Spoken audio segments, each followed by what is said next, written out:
just wanted to get started with our presentation.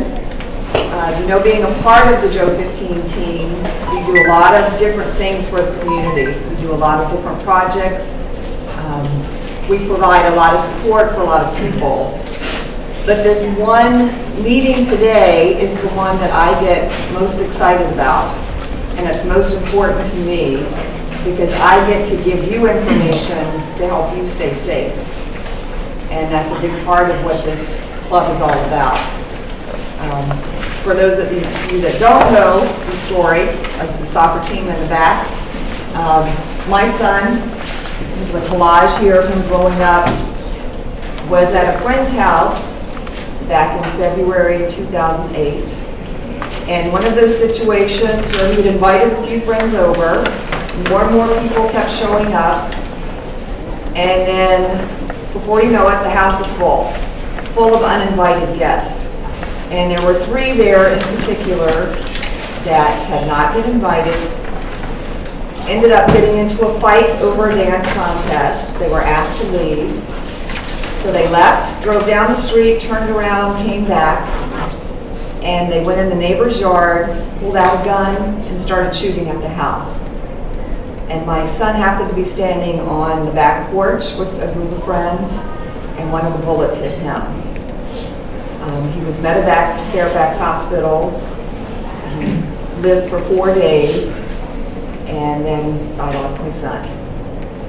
But one thing I don't talk about a lot is the person that actually killed my son. His name was John Matthew Moran. He's 20 years old. Arrested? Yeah, he was 20 years old. He lived in Dominion Valley out in Haymarket, very nice gated community. And his defense for killing my son was that he was so messed up on drugs, he didn't know what he was doing. That was his defense. And for that one night of his choice, to do drugs that night, he will now spend the next 35 years of his life in prison. He was sentenced to 80 years, but 45 were suspended. So he's going to serve 35 years. And also, that night, he took away one of my most precious gifts, my firstborn son. And it's something that we'll never get back. That's why I love you. Today, I want to focus on a factor that was in my son's murder, drugs and alcohol. And that's what we're going to focus on today, drugs and alcohol, and how they can change your life. Yes. We do have speakers here today that are going to share stories with you. You may have perceptions of what it's like to go out and get high or get drunk with your friends. It's like a party life. There's always a party to go to. There's always a group of friends. They're always around people, and it's always a lot of fun. But today, you're going to hear stories of what the real life is like. And first person I'm going to introduce is Jeremy. And Jeremy was Joe's best friend growing up. Elementary school through middle school, Jeremy lived at our house practically. How you have that best friend and you're always together.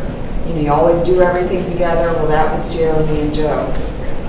And then starting, beginning high school years or so, I stopped seeing Jeremy. He wasn't around the house as much. And Joe had said, well, he's hanging out with some friends I don't really know. So, we're just not spending that much time together. And I just kind of let it go with that. I have to admit that I was, naive. Joe being my oldest son, just starting high school, I wasn't real educated about drugs and alcohol either. It wasn't something that, had been prominent in our lives. But today, Jeremy's going to share his story about what was really going on. Okay. Hi, my name is Jeremy Lord. I grew up with Joe. We were best friends. I was real big into soccer.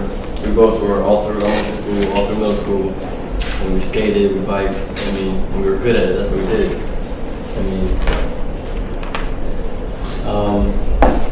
In middle school, school, I mean, those were good days. I was on principal's honor roll. I did real good in school. Always had good grades.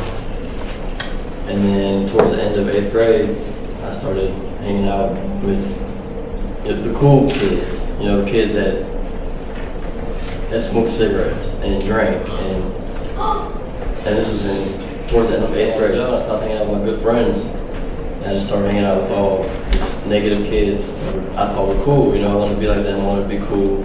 I want to smoke cigarettes. I want to drink and smoke weed. And then that's what I started doing. And then things just progressed. You know, once, like the summer before 9th grade, and then when I got into 9th grade, all I was worried about was smoking weed and drinking and smoking cigarettes. Just smoking cigarettes and weed at school, and like everything just spiraled out of control. Everything just got worse and worse. And I mean, I used to sell drugs. I first started selling weed, and we used to steal cars. We used to break into houses. We were so high, so drunk, we didn't know what we were doing. We were just causing trouble. But things just kept getting worse and worse. Then I met a friend who sold cocaine. I started sniffing cocaine. I'm taking E-pills, smoking PCP, and doing it every single day, all day. Wake up, get high, get drunk until I go to sleep. Wake up, do it all over. And then, I mean, it's expensive. You know, cigarettes are $5 a pack, and weed and alcohol is expensive. It's a lot more than cigarettes. And I mean, you have to, you know, support your habits somehow. So, I mean, we were young, you know, not working, so we would steal. We would, you know, break into houses. We would rob drug dealers. We would take people's money. We were trying to buy drugs. And I mean, things just escalated, just get worse and worse and worse. And luckily, when I turned 18, I got arrested. I had 33 felonies, all for stealing guns, a bunch of gun charges, armed robbery, and I got locked up when I turned 18.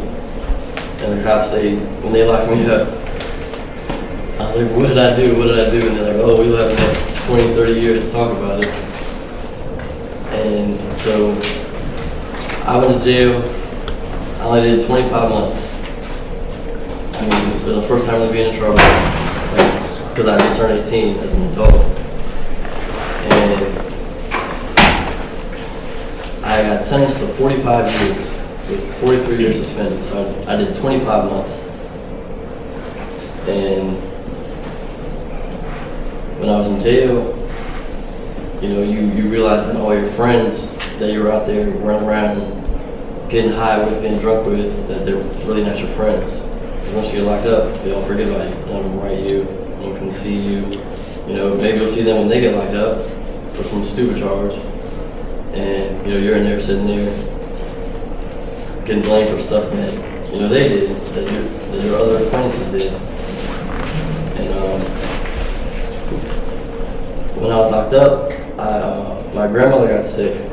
This was after the second year, so I missed 2 Christmases, 2 birthdays, 2 everything. And I'm my grandmother's only grandson. And like, I met the world to her. In the last 2 years of her life, she never knew where I was. She never saw me.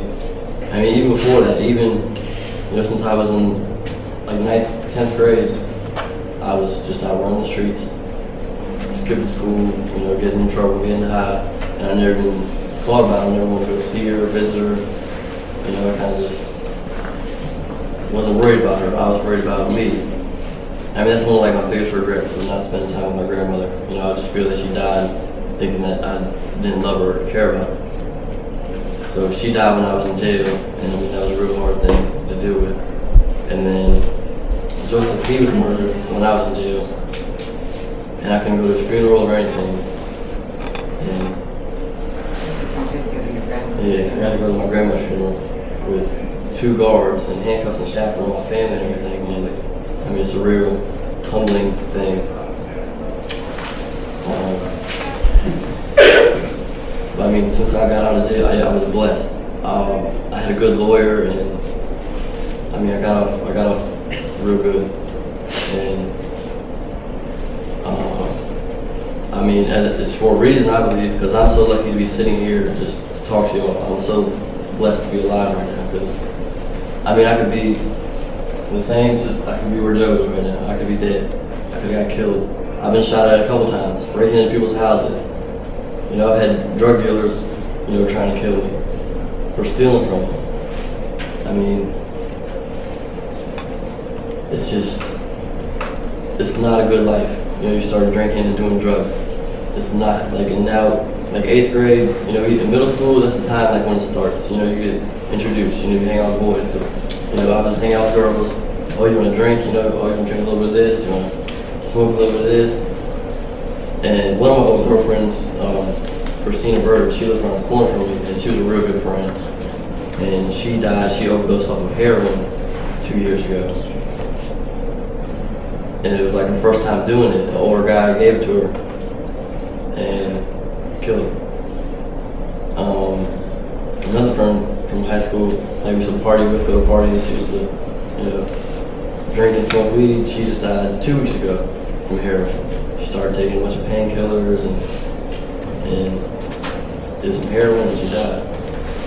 I mean, it's just one thing leads to another. Like you start drinking, you know, you're gonna start smoking weed, and then you start doing coke, heroin, ecstasy.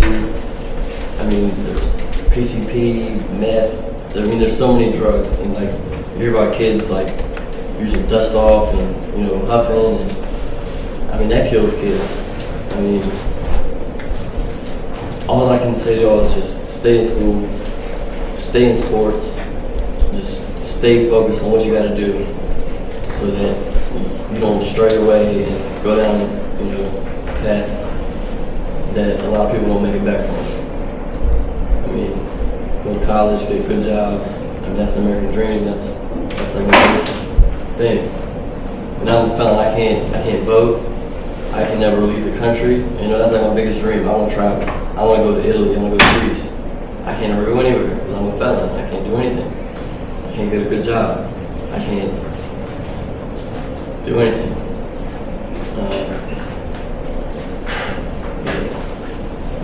I just want to stress y'all, just stay in school and just do good.